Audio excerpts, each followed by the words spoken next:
आइए अपनी आराधना को हम लोग शुरू करेंगे। भजन संगीता उसका 100 अध्याय। हे सारे पृथ्वी के लोगों, यहोवा का जय जयकार करो, आनंद से यहोवा की आराधना करो, जय जयकार के साथ उसके सम्मुख आओ। निश्चय जानो कि यहोवा ही परमेश्वर है, उसी ने हमको बनाया और हम उसी के हैं। हम उसकी प्रजा और उसकी चराई की भेड़ें हैं। उसके फाटकों से धन्यवाद और उसके आंगनों में स्तुति करते हुए प्रवेश करो। उसका धन्यवाद करो और उसके नाम को धन्य कहो, क्योंकि यहोवा भला है, उसकी करुणा सदा के लिए और उसकी सच्चाई पीढ़ी से पीढ़ी तक बनी रहती है। आइए प्रिय, इस समय हम एक छोटी सी प्रार्थना में जाएंगे। शुरुआती प्रार्थना हम लोग कर लेंगे। सर्वशक्तिशाली, सामर्थ्य, दयालु, अनुग्रहकारी परमेश्वर पिता, हम आपको धन्यवाद करने के लिए यहाँ पर उपस्थित हुए हैं प्रभु जी। जीवित परमेश्वर, आज सब्बात का दिन प्रभु जी, आपने हम सब लोगों को यहाँ पर प्रभु जी अपने घरों में इकट्ठा करने का एक मौका दिया है प्रभु जी। जीवित परमेश्वर, हम अपने पूरे हृदय से आपको धन्यवाद करने के लिए आए हैं। महान परमेश्वर, आपकी उपस्थिति हमारे बीच में आप दर्शाएं प्रभु जी, हमसे बातचीत करें प्रभु जी। जब हम गीत गाते हैं तो हमारे कंठों को खोल दीजिए प्रभु जी। जब हम आपके वचन सुनते हैं तो हमारे कानों को खोल दीजिए प्रभु जी। प्रभु जी, इस आराधना को जो प्रभु इन दिनों में लॉकडाउन की वजह से प्रभु जी हम लोग घरों में कर रहे हैं, ऑनलाइन कर रहे हैं प्रभु जी, ये लोगों के कानों कानों तक पहुंचने पाए प्रभु, और इस देश के कोने कोने तक कि आपका सुसमाचार पहुंचने पाए प्रभु जी, ऐसे आप अनुग्रह कीजिए प्रभु जी। इस आराधना को शुरू से लेकर अंतिम तक आप ही होकर चलाए प्रभु। और प्रभु जी, हम सबों को आपके हाथों में सौंपते हैं प्रभु। सरादर, मान, महिमा, गौरव, सम्मान सब कुछ हम आपको देते हैं। प्रार्थना प्रभु यीशु मसीह के नाम से मांगते हैं, सुने और कबूल करें, आमीन। आइए प्रियो, इस समय हम परमेश्वर की महिमा के लिए कुछ गीतों को गाएंगे और परमेश्वर की महिमा करेंगे। इस समय हम लोग परमेश्वर की महिमा के लिए कुछ गीतों को गाएंगे। हमारे इस गीत की पुस्तक में गीत नंबर 32, सेनाओं का यहोवा हमारे संग संग है, याकूब का परमेश्वर हमारा ऊंचा कर। सेनाओं का यहोवा हमारे संग संग है, याकूब का परमेश्वर हमारा ऊंचा कर। सेनाओं का यहोवा हमारे संग संग है, याकूब का परमेश्वर हमारा ऊंचा कर।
आइए इस समय हम प्रेजेंट वर्शिप में जाएंगे।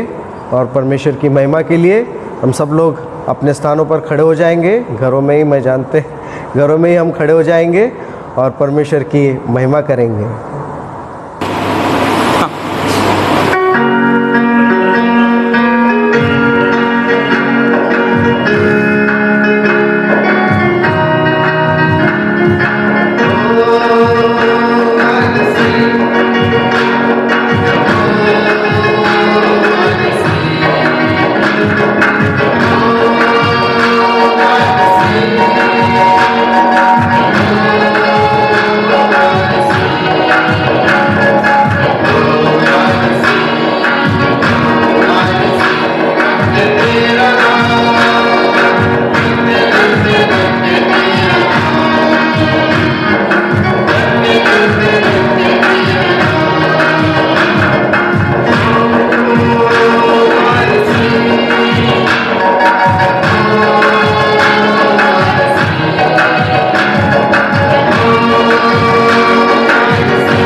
आइए प्रिय, इस समय हम स्क्रिप्चर रीडिंग्स में जाएंगे और पहला पाठ हम लोग शास्त्र भाग से पढ़ते हुए सुनेंगे।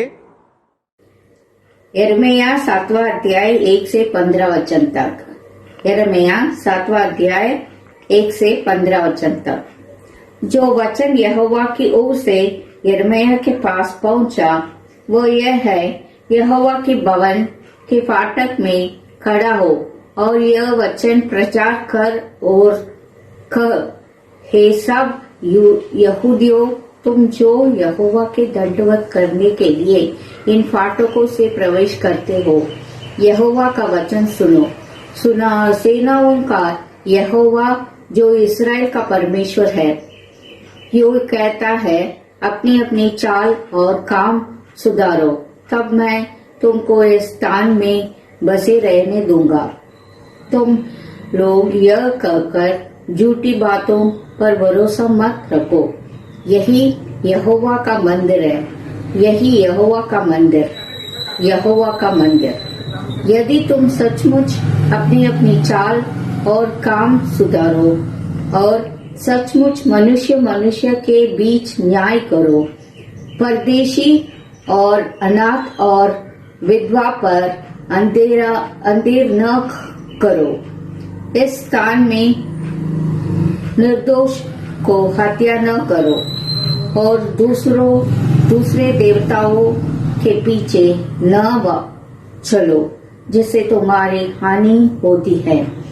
तो मैं तुमको इस नगर में और इस देश में जो मैंने तुम्हारे पूर्वजों को दिया था, युग युग के लिए रहने दूंगा। देखो, तुम झूठी बातों पर भरोसा रखते हो जिनसे कुछ लाभ नहीं हो सकता।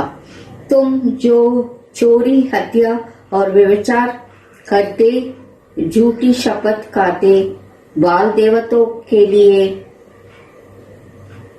धूप जलाते और दूसरे देवताओं के पीछे जिन्हें तुम पहली नहीं चाहते थे चलते हो, तो क्या यह उचित है कि तुम इस भवन में आओ जो मेरा कहलाता है और मेरे सामने खड़े होकर यह कहो, हम चूक गए हैं कि ये सब दृढ़ित काम करे। क्या यह भवन जो मेरा कहलाता है तुम्हारे दृष्टि में डाकुओं को गुफा हो गया है? मैंने स्वयं यह देखा है, यहोवा की यह वाणी है। मेरा जो स्थान शीलो में था, जहाँ मैंने पहले अपने नाम का निवास ठहरा किया था, वहां जाकर देखो कि मैंने अपने प्रजा इस्राएल को बुराई के कारण उसकी क्या दशा कर दी है। अब यहोवा को यह वाणी है कि तुम जो ये सब काम करते आए हो, और यद्यपि मैं तुमसे बड़े यत्न से बातें करता रहा हूँ, तो भी तुमने नहीं सुना और तुम्हें बुलाता आया, परंतु तुम नहीं बोले।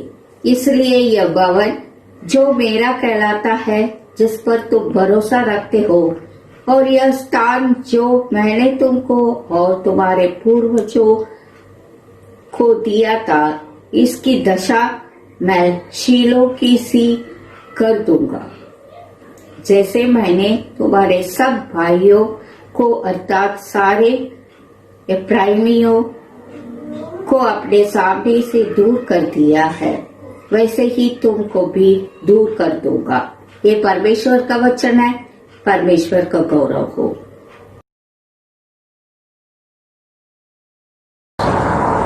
आइए, इस समय हम लोग दूसरा शास्त्र भाग पढ़ते हुए सुनेंगे।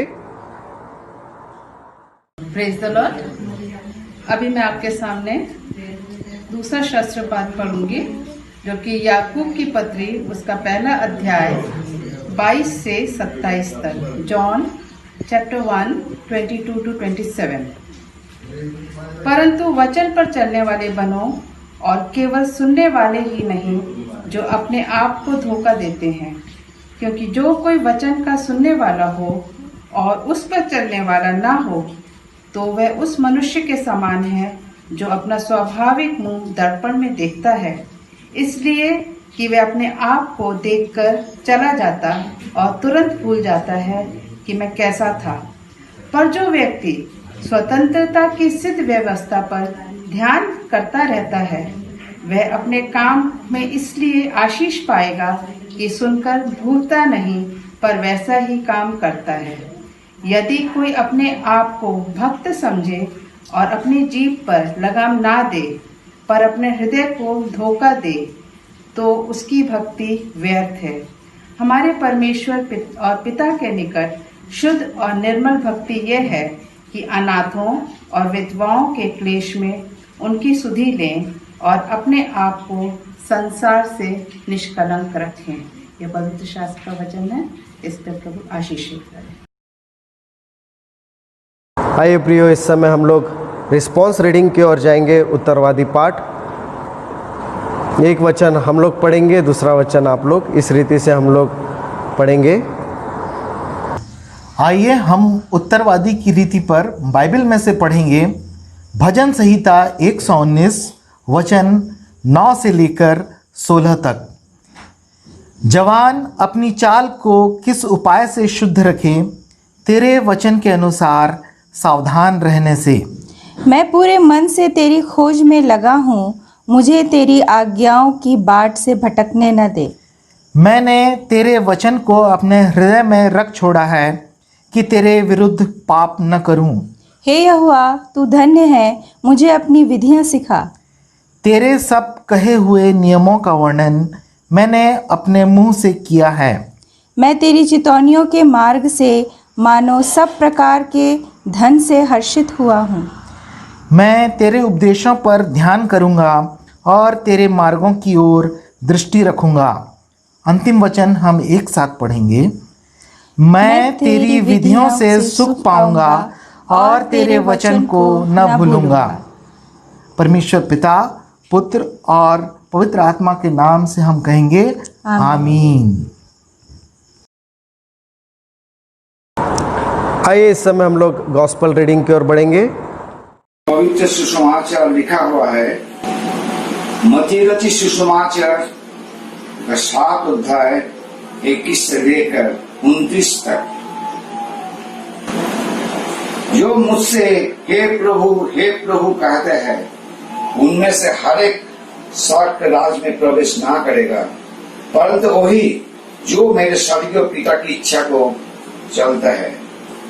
उस दिन बहुत से लोग मुझसे कहेंगे, हे प्रभु, क्या हमने तेरे नाम से भविष्यवाणी नहीं की और तेरे नाम से दुष्ट आत्मा को नहीं निकाला और तेरे नाम से बहुत से आश्चर्य कर्म नहीं किया?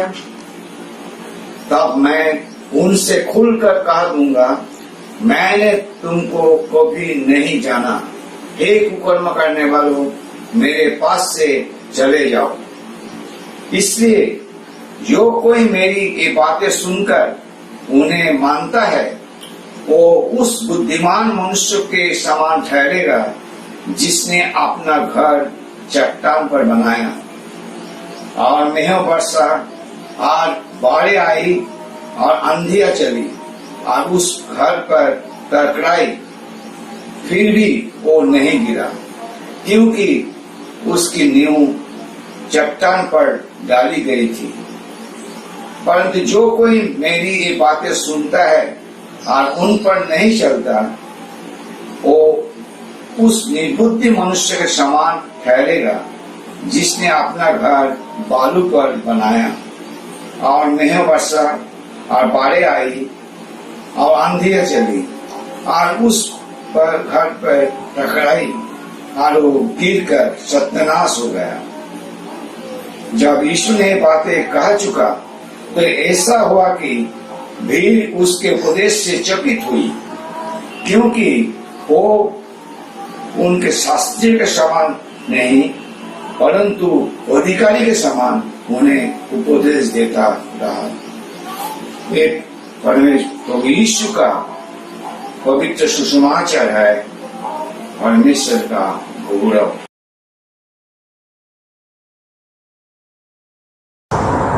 अभी समय है कि हम परमेश्वर का वचन सुने। तो आइए इस समय हम लोग परमेश्वर के वचन को सुनेंगे। आइए अपन प्रार्थना करेंगे। हे दावान प्रभु, हम तेरी स्तुति करते हैं, तेरा महिमा करते हैं, तेरे जय जयकार करते हैं। पिता, तेरी दास से, तेरी अनुग्रह से आज विशेष करके प्रभु हमारी यूनाइटेड चर्च के तरफ से प्रभु इस ऑनलाइन सर्विस में प्रभु हम सब अपने आप को तेरे चरण में रखने के लिए सौभाग्य को प्राप्त कर सके हैं पिता, इसलिए धन्यवाद देते हैं। इन समय विशेष करके हम प्रार्थना करते हैं पिता, हमारे चर्च परिवार के माध्यम से जितने लोग अपने अपने घरों में प्रभु आज के सर्विस में प्रभु जो अटेंड कर रहे हैं, जो वार्शिप में प्रभु इस वचनों में प्रभु जो सहभागिता हो रहे हैं पिता, हर एक को तू सर्च कर। जितने जन प्रभु अपने घर पर प्रभु इस ऑनलाइन सर्विस में अटेंड कर रहे हैं पिता, उस घर में तेरे पवित्र आत्मा उंडेल करके तो हर एक को तो पवित्र कर दीजिए, जिसके कारण वो अपने घर में प्रभु जैसे चर्च की आराधना में जैसे तेरे उपस्थिति को अनुभव करते हैं, उसी प्रकार अपने घरों में भी प्रभु उसी प्रकार उपस्थित होने के लिए तो उनसे अनुग्रह दीजिए। विशेष करके मेरे ओठों को तो सर्च कर पिता, ताकि मेरे ओठों के माध्यम से तू बोल, ताकि हम सुनने वाले तेरे सच्ची वचनों को हम अपना जीवन में प्राप्त कर सके और तेरे अनुग्रह के अनुसार अपना जीवन को व्यतीत कर सके। इसलिए तेरी स्तुति करते हुए, तेरे महिमा करते हुए, तेरे जय जयकार करते हुए अपने हृदय को, अपने अंतकरण को तेरे चरणों में रखते, यीशु के नाम से मांगते, amen. Hallelujah, praise the Lord. आइए इन समय जब हम लोग आज विशेष करके हम इन तीनों शास्त्र पाठ को जब अपन देखते हैं, उसकी एक ही उद्देश्य, एक ही विषय को हम प्राप्त करते हैं, जो आज हमारे तीनों शास्त्र पाठ में जो हमने देखे हैं उन सारे बातों को हम देखते हैं। उसमें लिखा है, वचन के केवल सुनने वाले ही नहीं वरन उसके अनुसार कार्य करने वाले बनो। वचन को केवल सुनने वाला ही ना बने। मेरे प्रियो, हम सुनते हैं परमेश्वर का वचन को, सिर्फ हम सुनने वाला ना बने, उस वचन के अनुसार अपना जीवन को व्यतीत करने वाले बने। जेरिमिया नबी के माध्यम से परमेश्वर आज विशेष करके हमें कहता है, उसकी अगर यदि 7 अध्याय उसकी पहला पद को अगर यदि पढ़ते हैं, उसमें लिखा है, जो वचन यहोवा की ओर से जेरिमिया के पास पहुंचा हुआ है। जो वचन यहोवा की ओर से, यहोवा प्रभु परमेश्वर के ओर से जेरिमिया नबी के माध्यम से परमेश्वर बोलता है। अगर यदि दूसरा पद को पढ़ते हैं तो उसमें कहता है, यहोवा के भवन के फाटक में खड़ा हो और वह इस वचन का प्रचार कर और कह, हे यहूदा के सब पुरुष, तुम जो यहोवा की आराधना करने का इन फाटक में प्रवेश करते हो, यहोवा का वचन सुनो। परमेश्वर उस नबी के माध्यम से इस वचन बोलता है, इस वचन बोलता है, इस वचन का प्रचार कर। उस यहूदा फाटक के सामने, उस यरूशलेम के उस फाटक के सामने जब सारे लोग एकत्रित होकर के प्रभु की आराधना करने के लिए, उस यहोवा प्रभु परमेश्वर की आराधना करने के लिए जब वहाँ पर एकत्रित होते हैं, तब तो वो वही कहता है कि उस फाटक में तुम एकत्रित होकर के परमेश्वर की आराधना करो। ठीक उसी प्रकार आज हम चर्च के प्रांगण में भी हम उसी प्रकार एकत्रित होकर के आराधना करते हैं। हम देखते हैं चर्च की 3 भाग है, पहला है, दूसरा है, तीसरा है। जो हम जहाँ पर हम प्रभु भोज अनुष्ठान करते हैं उसको हम होली ऑल्टर कहते हैं, और उसी स्थान से हम सब मिल करके उस याजक के साथ में उस प्रभु भोज की अनुष्ठान में सहभागिता होते हैं। जो मध्य भाग है वहाँ पर जो डीकन है वो वहाँ पर खड़े हो सकता है, और जो आखिरी तीसरा भाग है, हम सारे कलीसिया वहाँ पर एकत्रित होकर के परमेश्वर की महिमा कर रहे हैं, परमेश्वर की स्तुति कर रहे हैं। और वही आंगन, वही प्रांगण में जब हम बैठ रहे हैं तो परमेश्वर का वचन को अपन सुनते हैं, परमेश्वर का अनुग्रह को हम देखते हैं। और इसलिए कहते हैं कि परमेश्वर जेरिमिया नबी के माध्यम से बोला। पुरुष और स्त्री सब कोई एकत्रित होकर के तुम मेरे महिमा करो, मेरी स्तुति करो। उस नबी के माध्यम से वो बोला, क्या बोला? आराधना करने के लिए तो कहा है, परंतु उस आराधना में क्या परमेश्वर की उपस्थिति है, परमेश्वर की क्या अनुग्रह है, उसी को देखना है। क्योंकि आज अगर यदि वचन को हम देखते हैं, अपन कहते हैं जहां पर आराधना होता है वहां पर छुटकारा मिलता है। क्या हमारे आराधना में क्या हम छुटकारा महसूस कर रहे हैं? हम चंगाई को महसूस कर रहे हैं? क्या आशीष को देख रहे हैं? अगर यदि वो नहीं कर सक रहे हैं, अभी भी समय है अपने आप को सुधार करके सही आराधना करने के लिए, सच्ची आराधना करने के लिए। क्योंकि वचन कहा गया है, बाइबल झूठा नहीं है, जो बाइबल में लिखा गया है उसमें सीधा सीधा परमेश्वर कहता है जहां पर आराधना होता है वहां पर छुटकारा मिलता है। आज हमारी आराधना में कितने जन को हमें छुटकारा मिलता है? तुरंत आराधना के बाद हम लोग कितने जन हम खड़े होकर के गवाह देते हैं कि मुझे आज की इस आराधना में छुटकारा मिला, मुझे आज की इस आराधना में ये बीमारी से चंगाई मिला, इन टेंशन से मैं मुक्त हो गया। कितने जन अपन कहते हैं? और इसीलिए इसी प्रकार जब हम आराधना में अनुभव नहीं कर सक रहे, अभी समय है, अभी समय है इस बातों को अपने को ढूंढने के लिए, इस बातों को अपने को ढूंढ करके सही आराधना करने के लिए, सही आराधना करने के लिए। तब हमारा जीवन में परमेश्वर का उपस्थिति को देख सकते हैं, परमेश्वर का अनुग्रह को देख सकते हैं। और यदि तीसरा पद को अगर यदि पढ़ते हैं, उसमें कहता है कि सेनाओं का यहोवा इस्राएल का परमेश्वर इस प्रकार कहता है, अपनी अपनी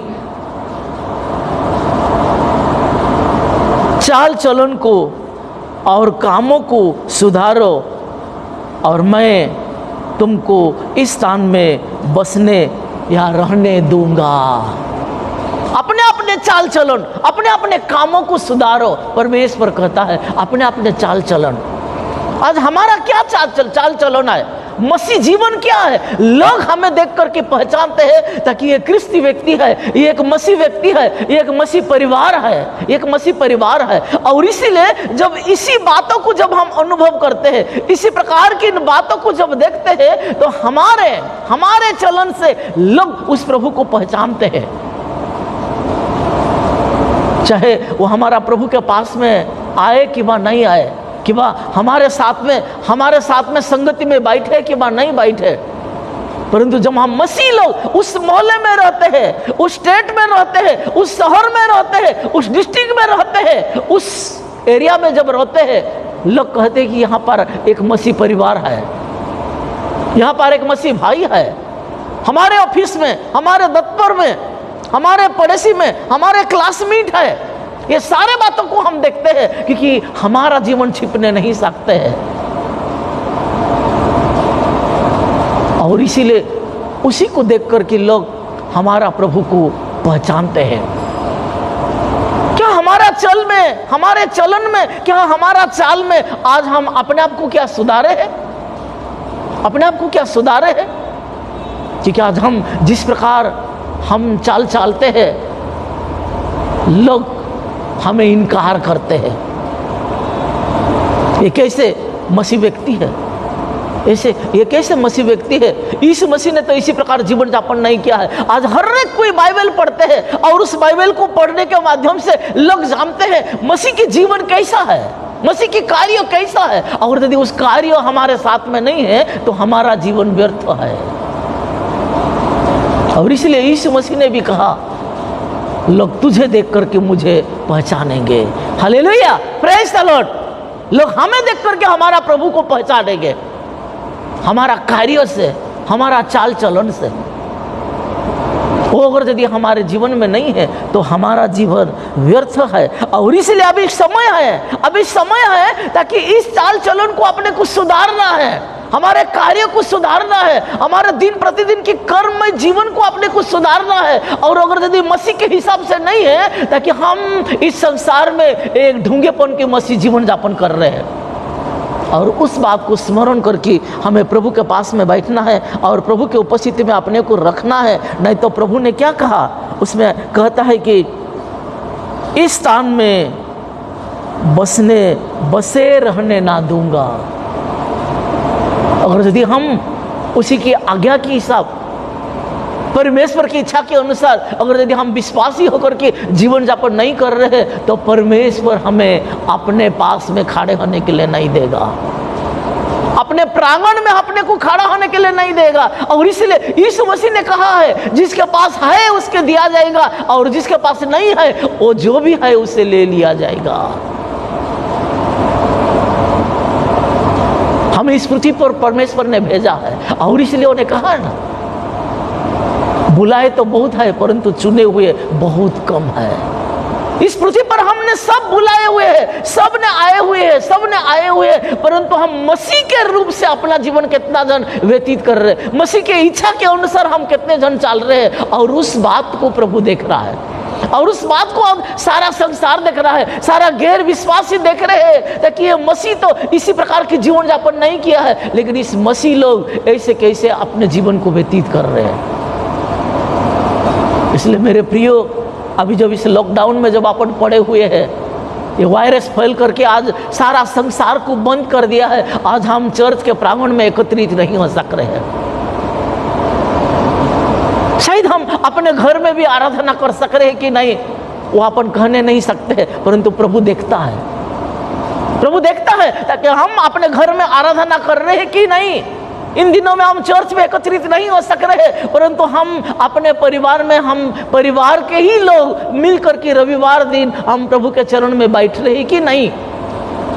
ठीक है, हम विश्वासी है, हर रविवार अगर यदि हम एकत्रित नहीं हो सक रहे, हम मसीह कहलाने के लिए अयोग्य है, क्योंकि मसीह जीवन वही है, संगति में अपने को रहना है, पवित्र शास्त्र को पढ़ना है, परमेश्वर की स्तुति करते हुए, प्रार्थना करते हुए अपने जीवन को व्यतीत करना है। और वो अगर यदि हमारा जीवन नहीं है तो हमारा जीवन व्यर्थ है, वो अगर यदि हमारा जीवन नहीं है तो हमारा जीवन व्यर्थ है। 5 पद को पढ़ते हैं तो उसमें कहता है, सचमुच अपने अपनी कामों को सुधार, एक दूसरे के प्रति सच्चा न्याय करो।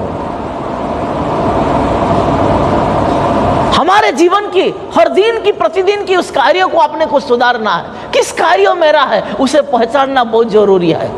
और यदि हम पहचानते नहीं है तब हम हमारा कार्यों में असफल हो जाते हैं। उस कार्य के माध्यम से प्रभु ने हमें बुलाया है, और इसलिए उस कार्य के अनुसार जब हम अपना जीवन व्यतीत करते हैं तब हम हमारा जीवन में सफलता हो जाते हैं।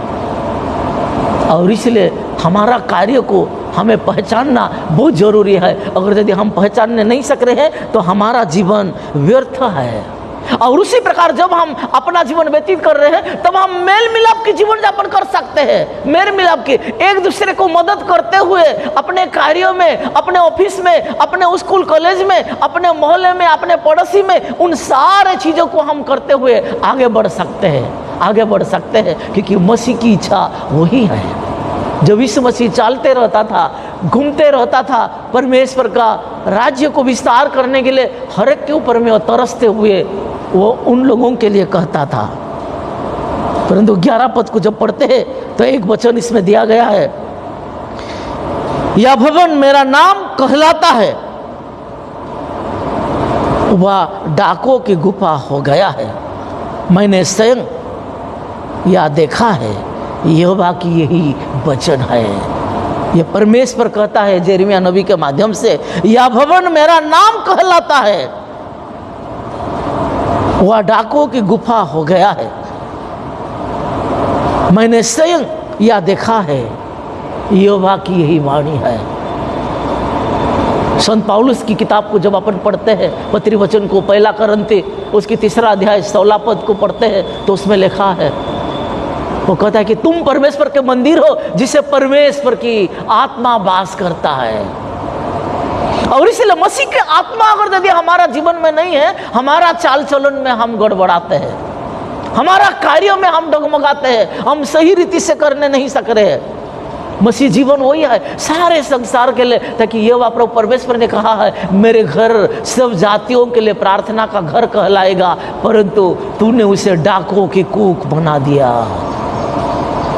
मेरे घर सब जातियों के लिए प्रार्थना का घर कहलाएगा, परंतु तुमने उसे डाकों की कूक बना दिया। मत्ती रचित सुसमाचार को भी पढ़ते हैं तो हम लोग प्राप्त करते हैं, लूका रचित सुसमाचार में भी प्राप्त करते हैं, मार्कुस रचित सुसमाचार में भी ये वचन को प्राप्त करते हैं। परंतु प्रभु यीशु ख्रीस्त वो कार्य करते हुए इस वचन को कहा है, और उससे पहले ही इस नबी के माध्यम से, जेरिमिया नबी के माध्यम से यहोवा प्रभु परमेश्वर ने इस वचन को दिया था। उन्हें क्या कहा? डाकों की गुफा हो गया है, मैंने स्वयं देखा है। इसलिए भजन संगीता लिखने वाला कहता है कि हे प्रभु मैं कहाँ जाऊं? मैं पाताल पर गया, वहां पर भी तू है, आकाश पर गया, वहां पर भी तू है, पहाड़ पर भी गया मैं, वहां पर भी तू है, मैं तुझसे छिपने नहीं सकते हैं।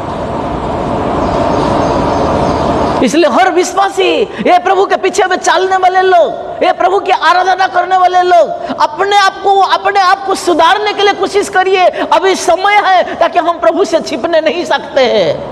हम कह देते कि हमारा पादरी हमारा देखना नहीं है, हमारा प्रचारक हमें देखना नहीं है, हमारा पड़ोसी क्रिश्चियन है वो भी हमें देखना नहीं है, चलो जैसा भी अपन जीवन यापन करेगा। परंतु देख रहा यीशु मसीह देख रहा है, यीशु मसीह देख रहा है कि उन्होंने कहा सदा सर्वदा मैं तुम्हारे साथ हो।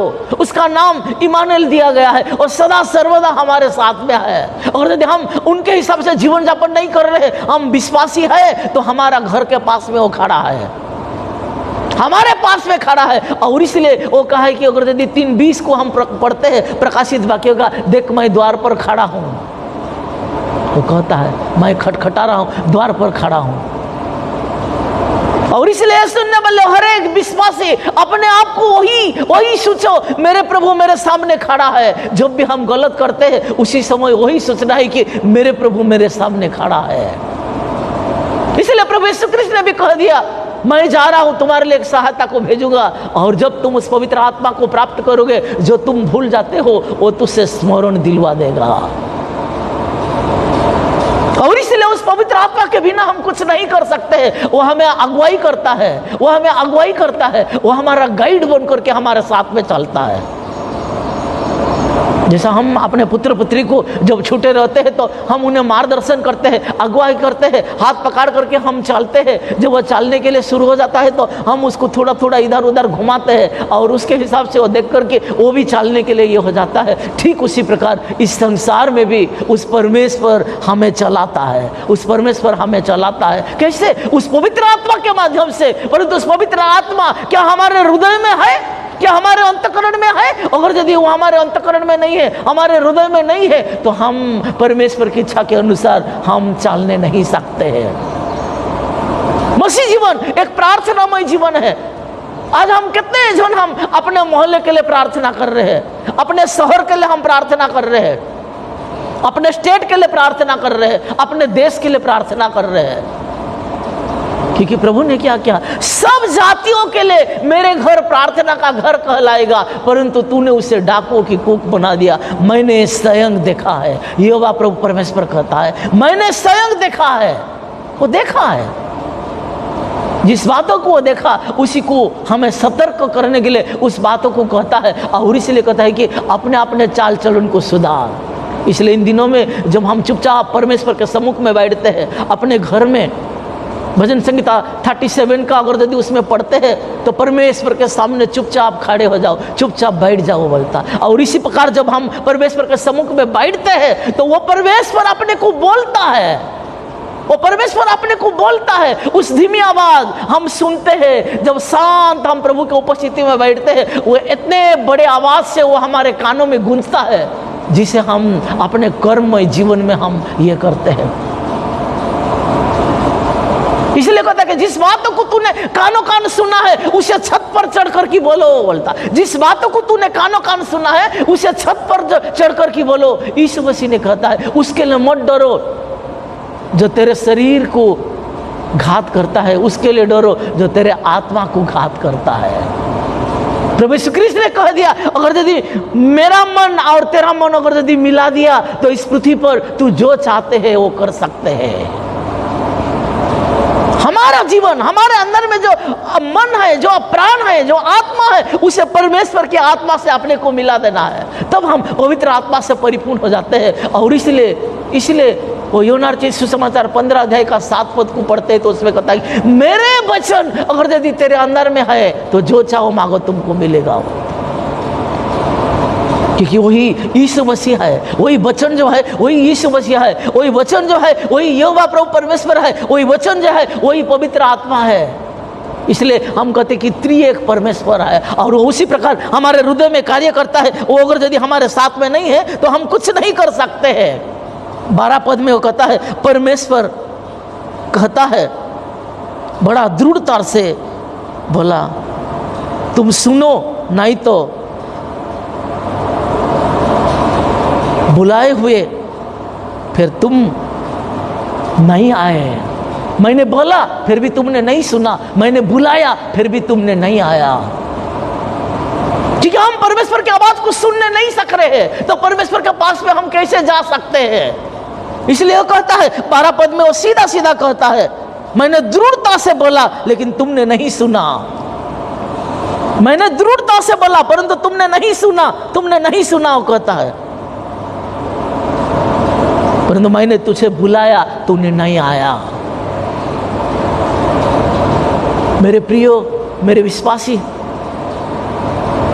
मेरे क्रिस्ती भाई बहन, अब यह समय है हमें प्रभु की आवाज को सुनना है, प्रभु की आवाज को सुनना है। तब सुनते हैं तो प्रभु क्या कहता है तब हम प्रभु के पास में खड़े हो सकते हैं, खड़े हो सकते हैं। आज तक हम कहते कि मैंने आज तक प्रभु की आवाज नहीं सुना है, तो हम कहाँ खोए हुए हैं? इन संसार की मोह माया में हम खोए हुए हैं, इन संसार के सारे लोकमय दुनिया में हम खोए हुए हैं। ये आकर्षित करके वो हमें इतना आकर्षण करता है ताकि हम प्रभु की आवाज को सुनने नहीं सक रहे हैं, और सुनते नहीं तो हम प्रभु के पास में नहीं जा सक रहे हैं। और इसलिए प्रभु ने कहा जो चौड़ा मार्ग है वो चलता है, सारे लोगों को लेकर के चलता है, परंतु कहाँ जाता वो खुद जानता नहीं है। परंतु जो सकरा है वो बहुत कठिन है और उसमें जो चलता है वो प्रभु के पास में पहुंच जाता है। हालेलुया। और मसीह जीवन वही है, मसीह जीवन वही है। और जब हम विश्वासी बन जाते हैं और जब हम मसीह बन जाते हैं, उस मोहल्ले में, उस शहर में, उस कॉलेज में, उस स्कूल में, उस दफ्तर में, जहां कहीं रहते हैं, सब अपने को उस चक्षु से देखते हैं, उस घृणित चक्षु से देखते हैं। हमारे साथ में कई लोग बात करने के लिए नहीं चाहते हैं, हमारे साथ में कई लोग मेल मिलाप करने के लिए नहीं चाहते हैं, परंतु परमेश्वर ने जो हमें अगुवाई किया, तुम प्रार्थना करो जो तुमको सताते हैं, जो तुमको तुम्हारे साथ में चलने नहीं सकते हैं, ऐसे सारे लोगों के लिए प्रार्थना करो, सब जातियों के लिए। मैं उन सारे लोगों को बदल दूंगा, मैं उन सारे लोगों को बदल दूंगा। इसलिए अभी समय है ये सारे वचनों को अपने को परखते हुए प्रभु के सम्मुख में बैठना है, प्रभु की उपस्थिति में अपने को रखना है, और हमारे इस देश में, इस शहर में, हमारा जीवन में, हमारा मोहल्ले में अपने को बदलाव देखना है। प्रभु से कहना है, प्रभु ने तूने ये वचन को कहा है, तूने ये वचन को दिया है, मेरे लोगों को तो बदल दीजिए। कोई भी मेरे विरोधी नहीं हो सकता है, ठीक है, मैं मेल मिलाप की जीवन यापन करना चाहता हूं, क्योंकि मैं तेरा पुत्र हूं, तूने किसी के साथ में नहीं लड़ा है, तो मैं भी उसी प्रकार अपना जीवन को व्यतीत करना चाहता हूं। मैं भी लड़ाई झगड़ा ना करते हुए हर एक के साथ में मेल मिलाप की जीवन यापन करते हुए इस पृथ्वी पर तेरे राज्य को मैं पूरी करना चाहता हूं। अभी समय है अपने को प्रभु से बोलना है। क्या लेकर के जाएंगे अपने को लड़ते हुए, क्या लेकर के जाएंगे हम झगड़ते हुए? आज पास्टर कमेटी बोलो, डाइसेस में बोलो, ऐसे कई चीजों से आज हम लड़ते हुए अपना जीवन को व्यतीत कर रहे हैं। और लोग कहते हैं कि अगर यदि अच्छा पॉलिटिशियन बनना है तो चर्च में जाकर के सीखो, बोलते हैं। हमारा इसी प्रकार की जीवन को देख करके, हमारा इसी प्रकार की चाल चलन को देख करके लोग कहते हैं अगर यदि अच्छा पॉलिटिशियन बनना चाहते हैं ताकि किसी एक मेन लाइन चर्च की डाइसेस में जाकर के आप जीवन यापन करिए ताकि आप अच्छा पॉलिटिशियन बन सकते हैं, बोलते हैं। प्रभु ने तो हमें ये सारे चीज़ों नहीं सिखाया है, लेकिन हम उसी प्रकार जीवन यापन कर रहे हैं। मेरे प्रिय, मेरे विश्वासी, अभी समय है अपने इस चाल चलन को उतार डालिए, उतार डालिए, ताकि संत पौलुस कहता है कि परमेश्वर की वचन को पहन लो, इन सारे चीजों को उतार डालो, वो कहता है। फिर हम देखते हैं विश्वास हमारे कार्य द्वारा, जब हम परमेश्वर पर विश्वास करते हैं हम दृढ़ बन जाते हैं ताकि परमेश्वर हमारे साथ में होता है। और इसलिए कहा गया अब्राहम का, आज की दूसरी पत्री को जब अपन पढ़ रहे थे तो उसमें कहा गया है अब्राहम के विश्वास को, ताकि प्रभु ने कहा मैंने तेरे वंश से ही इस संसार में एक जाति को उत्पन्न करूँगा। आकाश के तारा और समुद्रों की रेती को देखो। और कुछ दिन के बाद वही परमेश्वर, यहोवा प्रभु परमेश्वर कहता है कि अब्राहम तेरे पुत्र को बलि चढ़ा। क्या वो उनके साथ में लड़ा नहीं था? उनके साथ में क्या रोया नहीं होगा? परंतु परमेश्वर की आज्ञा को पालन किया, कर्म और कार्य से, विश्वास से वो सारे बातों को वो पूरी किया और उसमें वो दृढ़ होकर के प्रभु के सम्मुख में खड़ा हो गया। और इसलिए प्रभु ने भी कहता है, आज के सुसमाचार को पढ़ते हैं तो वही कहता है, जो रेती पर घर बांधा है वो बह जाता है, परंतु जो चट्टान पर घर बांधा है वो स्थिर रहता है। और इसलिए हमारा विश्वास वही होना है, मेरे प्रभु है, जो मैं मांगता हूं वो मुझे देता है। मेरे विरोधी को बदल देगा, मेरे दुश्मन को बदल देगा। मेरे ऑफिस में जितने लोग मेरे विरोधी हैं, मेरे स्कूल में, मेरे कॉलेज में, मेरे मोहल्ले में जितने लोग मुझे पसंद नहीं करते हैं, उन सारे लोगों को मेरे प्रभु बदल देगा। क्योंकि मैं प्रभु से प्रार्थना करूंगा, क्योंकि ये सारे लोगों के लिए, क्योंकि प्रभु ने मुझे ये मोहल्ले को दिया है, ये शहर को दिया है, ये देश को दिया है, ये स्टेट को दिया है, ये कॉलेज को दिया है, ये स्कूल को दिया है, ये ऑफिस को दिया है। अपने को वही कहना है, तब हमारा जीवन उसमें एक प्रफुल्लित जीवन हो जाता है, एक सुगंधित जीवन हो जाता है। और इसलिए हम कहते हैं कि मसीह जीवन एक सुगंधित जीवन है, जो परफ्यूम जब हमारा शरीर पर यूज करते हैं वो थोड़ी देरी के बाद उसकी सुगंध खत्म हो जाता है, परंतु मसीह की जो सुगंध है वो कभी खत्म नहीं होता है। वो ऐसा महकते रहता है, वो ऐसा महकते रहता है, कोई हमें उससे छीन करके नहीं ले सकता है। और उस जीवन को अपने को जीवन यापन करना है, ताकि प्रभु वही कहता है। और इसलिए कहता है कि शरीर और देहो आत्मा बिना मरी हुई है, उसी प्रकार विश्वास कार्य बिना मरा हुआ है। शरीर और देह जो आत्मा भी ना मरा हुआ है। अगर यदि इस शरीर में अगर यदि हम पवित्र आत्मा को उपस्थिति नहीं कर सकते हैं तो हम मरा हुआ है और मरा हुआ जीवन यापन करते हैं तो हम कार्य नहीं कर सकते हैं, परमेश्वर की कार्य नहीं कर सकते हैं। और इसलिए अभी समय है मेरे प्रियो, मेरे पुत्रों, मेरे भाई बहन, ताकि इस कार्यों को आगे बढ़ाने के लिए हमें परमेश्वर के सम्मुख में अपने को रखना है, परमेश्वर के उपस्थिति के अनुसार अपना जीवन को व्यतीत करना है, ताकि प्रभु ने जो कार्य कहा है उस कार्य को हमारे माध्यम से वो पूरी करना चाहता है, हम विश्वासी के माध्यम से वो पूरी करना चाहता है। हम जिस मोहल्ले में रहते हैं, हम जिस शहर में रहते हैं, जिस स्टेट में रहते हैं, वो उस कार्य को पूरी करना चाहता है। तो इसीलिए कोई हमें ना कह सके ये एक मोल्ला क्रिस्ती है।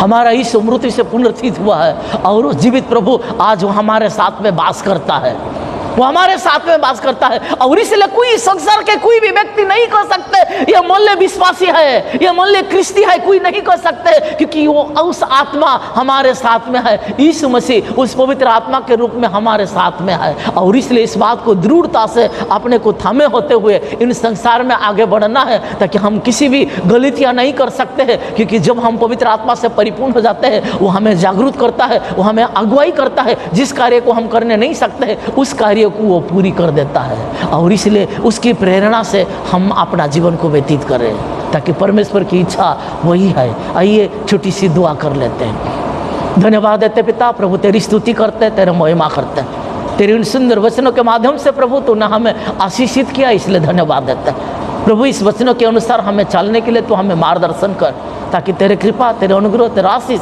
हमारे साथ में होने दे। इसलिए हम सबों को, सारे विश्वासी को तेरे चरणों में रखते, हमारे उद्धार करता यीशु के नाम से मांगते, सुन और ग्रहण कर, आमेन। हमारे पास्टर साहब को बहुत बहुत धन्यवाद इस सुंदर से वचन के लिए। आइए प्रिय, इस समय हम लोग विश्वास वचन को पढ़ेंगे। सब लोग एक साथ में विश्वास वचन को कहेंगे। मैं सर्वशक्तिमान पिता, स्वर्ग और पृथ्वी के सृष्टिकर्ता परमेश्वर पर विश्वास करता हूँ। मैं उसके इकलौते पुत्र हमारे प्रभु यीशु क्रिस्त पर विश्वास करता हूँ। वह पवित्र आत्मा के सामर्थ्य से गर्भ में आया और कुंवारी मरियम से जन्मा। उसने पिलातुस पिलातुस के शासन में दुख भोगा। वह क्रूस पर चढ़ाया गया, मरा और गाड़ा गया और मृतकों के लोक में उतरा। तीसरे दिन वह जी उठा। वह स्वर्ग पर चढ़ गया और पिता की दाहिनी ओर विराजमान है। वह जीवितों और मृतकों का न्याय करने को फिर आएगा। मैं पवित्र आत्मा पर, पवित्र सर्वलोकी कलीसिया पर, संतों की संगति, पापों की क्षमा, देह के पुनरुत्थान और अनंत जीवन पर विश्वास करता हूँ। आमीन। में हम लोग एक स्पेशल गीत सुनेंगे।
इस समय हम लोग नोटिस की ओर बढ़ेंगे तो हमारे सेक्रेटरी साहब हमें नोटिस बताएंगे।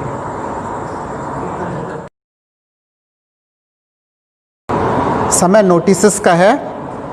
हम जानते हैं पिछले 3 महीनों से हम सब लॉकडाउन में थे और अब प्रभु के अनुग्रह से ऑनलाइन वर्शिप सर्विस हम स्टार्ट कर रहे हैं।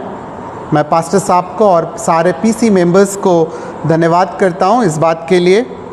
हर हफ्ते सुबह 9 बजे ये आराधना शुरू होगी। फ्राइडे और सैटरडे को ही आपको इसके लिंक्स दिए जाएंगे। मैं आपसे निवेदन करता हूं कि आप इस चैनल को सब्सक्राइब करें। ऑफरिंग के बारे में मैं आपको कहना चाहूँगा कि आप ऑफरिंग के समय अपने अपने घरों में अपने ऑफरिंग बैग्स पे ऑफरिंग लें, और जब फिर से चर्च स्टार्ट होगा तो आप सारे ऑफरिंग्स लाके चर्च में जमा कर सकते हैं, या फिर आप हफ्ते हफ्ते ऑफरिंग्स हमारे ट्रेजरर साहब को भी दे सकते हैं। सारे मेंबर्स जो है उनसे निवेदन है कि आपको जो भी रिकॉर्डिंग के लिए कहा जाएगा ऑनलाइन सर्विस के लिए, तो आप कृपया उसमें भाग लें और हमें सपोर्ट करें। आखिरी में मैं कहना चाहता हूँ कि आप सब एक दूसरे के लिए प्रार्थना में याद रखें, ताकि परमेश्वर का अनुग्रह हम पर हो और हम सब फिर एक बार इस चर्च में आकर वर्शिप कर सके। प्रिय, ये समय है कि हम लोग अभी मध्यस्थी की प्रार्थना में जाएंगे, जहाँ पर हम लोग हमारे चर्च के लिए, हमारे चर्च के द्वारा होने वाली हर एक एक्टिविटीज़ के लिए और हमारे चर्च के हर एक सदस्य जनों के लिए हम प्रार्थना करते हैं, और जो भी हमारे बीमार भाई बहन हैं हर एक के लिए, हमारे देश के लिए और हमारे इस गांव शहर के लिए, हर एक के लिए हम प्रार्थना करते हैं। और विशेष करके जो हमारे जवान जो बॉर्डर में तैनात हैं उनके लिए, हमारी सरकार के लिए हम इस समय में प्रार्थना करते हैं प्रियो।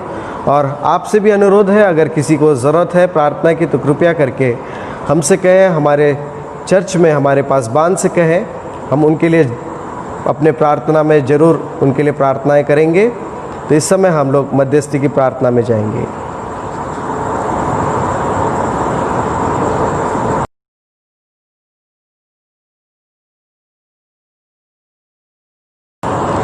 हम समस्त मानव जाति के लिए प्रार्थना करें और अपनी प्रार्थनाओं को प्रभु यीशु ख्रीस्त के निरंतर निवेदन के साथ साथ अर्पित करें। हे पिता, हम प्रार्थना करते हैं कि समस्त संसार में न्याय और शांति स्थापित हो और प्रत्येक व्यक्ति भरपूर जीवन प्राप्त करे। हे दयावान प्रभु, उन सब लोगों के लिए जो इस साउरी जवाहर नगर में रहते हैं, उन सब बातों को दूर करने के लिए जिनसे आपसी फूट और झगड़े होते हैं, और हमारे देश में सच्ची एकता की बढ़ती के लिए, हे दयावान प्रभु, उन सब लोगों के लिए जो कृषि, उद्योग अथवा व्यापार में लगे हुए हैं, सब मनुष्यों और कारीगरों के लिए, और उन सब के लिए भी जो अपनी सेवा से हमारी आवश्यकताओं की पूर्ति करते हैं, हे दयावान प्रभु, अध्यापकों और छात्रों, वैज्ञानिकों, लेखकों और कलाकारों और उन सब व्यक्तियों के लिए जो अन्य लोगों के विचारों और भावनाओं को प्रभावित करते हैं, हे दयावान प्रभु, उन सब लोगों के लिए जो दुखी है, बेरोजगार है, भूखे प्यासे है, दरिद्र और दलित है, बीमार और मरणासन है, और उन सब व्यक्तियों के लिए जो ऐसे लोगों की सेवा और सहायता करते हैं, हे दयावान प्रभु, उन सब लोगों के लिए जो कोरोना वायरस पॉजिटिव से संक्रमित है, कोविड-19 से पीड़ित है, उन सब के लिए जो ऐसे लोगों की सेवा और सहायता करते हैं, हे दयावान प्रभु, हमारे तथा अन्य देशों के सब शासकों के लिए, विशेषकर हमारे राष्ट्रपति, प्रधानमंत्री, इस राज्य के राज्यपाल और मुख्यमंत्री, और उनके लिए भी जो लोगों पर किसी प्रकार का अधिकार रखते हैं, हे दयावान प्रभु, संपूर्ण मसीह समाज की एकता और मेल मिलाप के लिए और समस्त संसार में उनकी गवाही और सेवा कार्य के लिए, हे दयावान प्रभु, भारत में तेरी समस्त कलीसिया के लिए, उसकी परिषदों तथा अगुओं, विशेषकर हमारे मुख्य धर्माचार्य, दक्षिण भारत की कलीसिया के प्रमुख धर्माचार्य और मार्थोमा कलीसिया के मेट्रोपॉलिटन हमारे धर्माचार्य, हमारे पुरोहित और तेरी कलीसिया के सब अन्य धर्म सेवकों के लिए कि वे सच्चाई और लगन से तेरी सेवा करें, हे दयावान प्रभु, यह वर दे कि तेरे उन सब भक्तों के साथ जिन्होंने अपने जीवन में तेरी निष्ठापूर्वक सेवा की है, हम भी तेरे राज्य के नित्य आनंद में सहभागी हो सके, हे दयावान प्रभु। हे स्वर्गीय पिता, अपने राज्य को शीघ्र प्रकट कर और हमारी इन प्रार्थनाओं को सुन। हम तेरे पुत्र अपने प्रभु और उद्धारकर्ता यीशु मसीह के नाम से यह मांगते हैं, आमीन। हम लोग दान के लिए एक स्पेशल गीत सुनेंगे और हमारा अनुरोध है कि आप अपने ही घरों पर परमेश्वर के लिए दान इकट्ठा करें और उस दान को जब फिर से चर्च खुलेगा तो उस समय आप लोग इस चर्च में जमा करा सकते हैं। परमेश्वर के लिए अपने दानों को खुले दिल से दें। आइए हम एक स्पेशल गीत सुनेंगे दान के लिए। प्रेज़ द लॉर्ड सभी को, जय मसीह की। थैंक यू पास्टर साहब आज के वचन के लिए, और होप आप सब खुश होंगे, आप सब तंदुरुस्त होंगे, प्रभु में मगन होंगे। आज के दिन मैं एक स्पेशल गीत गाना चाहूँगा। होप आप सबको अच्छा लगे। ये मेरे लिए नहीं लेकिन प्रभु के लिए हो, यही मैं चाहता हूँ। So please enjoy it.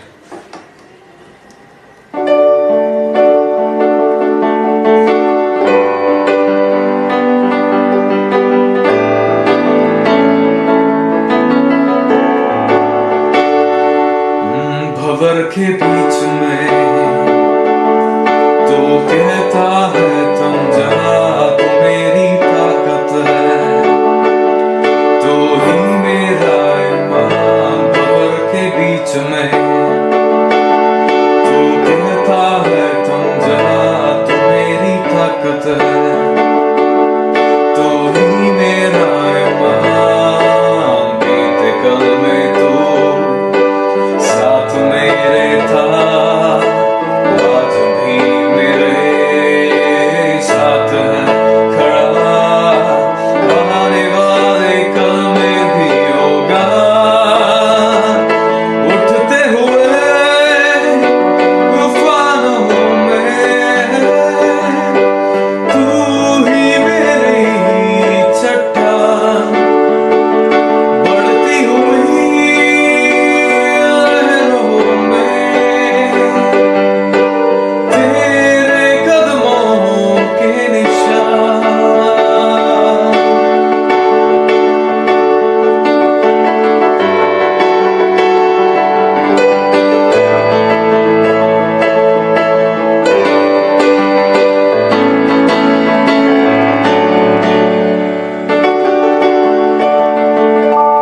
बीमारी देख तेरा सर झुका, मुझ पर तेरा बस ना चल सका। बीमारी देख तेरा सर झुका, मुझ पर तेरा बस ना चल सका। जो कर सकेगा मेरा सामना, उठते हुए तूफानों में तू ही मेरी चट्टान, बढ़ती हुई लहरों में तेरे कदमों के निशान। उठते हुए तूफानों में तेरे कदमों के निशान।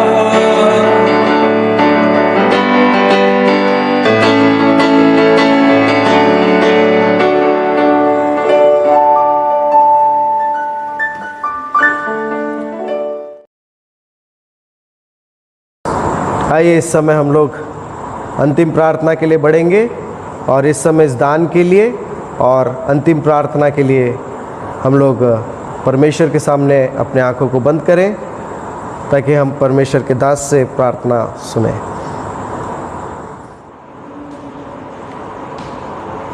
आइए हम प्रार्थना करेंगे, और विशेषकर प्रार्थना हम इसलिए करें क्योंकि प्रभु ने ये बहुत अच्छा हमें अवसर दिया है कि हम ऑनलाइन सर्विस के द्वारा परमेश्वर की महिमा और स्तुति आज कर पाए। हम धन्यवाद देंगे प्रभु को, क्योंकि प्रभु ने फिर एक बार हम फिजिकली सब साथ मिलकर तो नहीं, परंतु इस माध्यम के द्वारा परमेश्वर के साथ और आप सभी के साथ मिलकर हम प्रभु की महिमा कर पा रहे हैं। इसलिए हम धन्यवाद प्रभु को चढ़ाएंगे। आइए हम प्रार्थना करें। सामर्थ्य जीवित अनुग्रहकारी पिता परमेश्वर, धन्यवाद देते प्रभु धन्यवाद देते प्रभु जी आपके प्रेम के लिए, आपके अनुग्रह और कृपा के लिए प्रभु, जो प्रभु जी आपने हम हर एक के साथ इस लॉकडाउन के समय में प्रभु जी बनाए रखा है।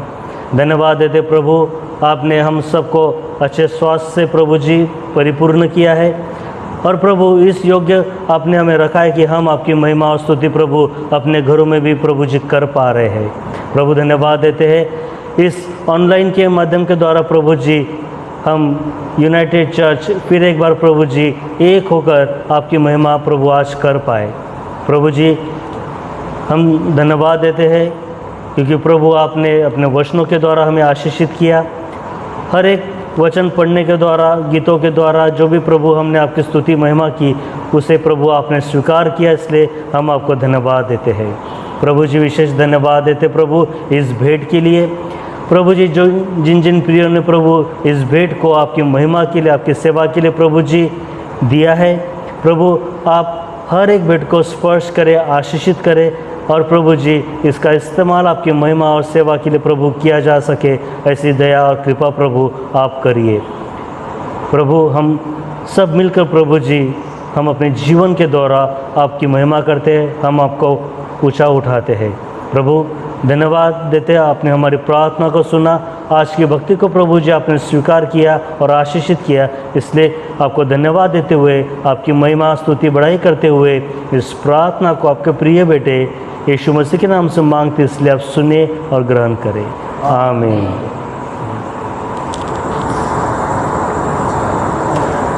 आइए इस समय हम लोग परमेश्वर की सिखाई हुई प्रार्थना करेंगे। सब लोग अपने स्थानों में खड़े हो जाएं। हे हमारे पिता, तू जो स्वर्ग में है, तेरा नाम पवित्र माना जाए, तेरा राज्य है, तेरी इच्छा जैसे स्वर्ग में पूर्ण होती है वैसे इस पृथ्वी पर भी हो। हमारे दिन भर की रोटी आज हमें दे, और जिस प्रकार हमने अपने अपराधियों को क्षमा किया है वैसे हमारे अपराधों को क्षमा कर। हमें परीक्षा में न डाल, परंतु बुराई से बचा, क्योंकि राज, पराक्रम और महिमा अब और सर्वदा आपका ही। आमीन। इस समय हमारे पास बांध से अनुरोध है कि वो हम सबको ब्लेसिंग्स दे। और हमारे प्रभु यीशु क्रिस्ट का अनुग्रह, ईश्वर पिता का प्रेम और पवित्र आत्मा की सहभागिता और पिता और पुत्र और पवित्र आत्मा की आशीष हम सबों के साथ सदा सर्वदा जीता और राजत्व करता रहे। आमीन। आइए इस समय हम लोग सब मिलकर अंतिम गीत को गा लें। मुझ में यीशु की शोभा दिखाई,